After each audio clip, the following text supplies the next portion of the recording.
তোমার পানি জায়গাটা কোথায়? হাত যন্ত্রণা করছিল তাই আমি আমিন চাচার দোকানে রেখে এসেছি। তাহলে চল বন্ধু, তাড়াতাড়ি চল, আজকে আমাকে সব পানি বেচতে হবে। ঠিক আছে চল। আমিন চাচা, এটা আমার ঘাড়ে তুলে দাও। থাকেন চাচা। চল ভাই, তুই ওইদিকে যা, এদিকে আমি যাই।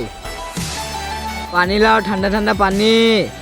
আর আগে বন্ধুরা, আমার এই ভিডিও দেখে যারা লাইক সাবস্ক্রাইব করবে না তাদের হাত থেকে মোবাইলটা পড়ে ভেঙে যাবে।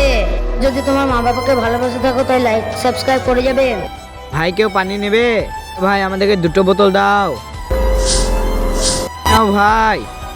আরে বাবু, তোমার একটা হাত নেই, তাও তুমি এত কার জন্য খাটো? পেটের লেগে ভাই খাইতে হয়। ভাই পয়সা দিয়ে দে ছেলেটাকে। এরা বাবু, কিছু টাকা নিয়ে যা, কিছু কিনে খেয়ে নিবি। ঠিক আছে ভাই, পানি লাও, পানি। আরে বাবু, দেখে নিয়ে যাও। পানি লেলো, পানি। ভাই পানি লাগবে? আরে বাবু, তোমারও একটা হাত নেই। ভাই আমি জন্ম থেকে এরকম। শুন ভাই, দাও বাবু, 2টো বোতল দাও। ঠিক আছে ভাই, দিচ্ছি।